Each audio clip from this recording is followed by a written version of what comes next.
এই মুহূর্তে যে গুরুত্বপূর্ণ খবরের দিকে নজর রাখবো, সিবিআইয়ের একটি টিম ফরেন্সিক আধিকারিকদের নিয়ে আরজিকর মেডিকেল কলেজ হাসপাতালে আসেন এবং মিনিট কয়েক সেখানে তারা সেমিনার হলে যান এবং মিনিট কয়েক সিবিআইয়ের আধিকারিকেরা তদন্ত প্রক্রিয়া চালান। তারপরে কিন্তু আরজিকর হাসপাতাল থেকে বেরিয়ে গেলেও সিবিআইয়ের ফরেন্সিক আধিকারিকেরা কিন্তু এখনো পর্যন্ত তদন্ত চালিয়ে যাচ্ছে প্লেস অফ অফারেন্সে।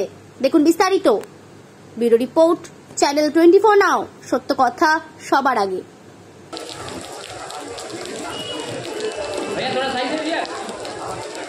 না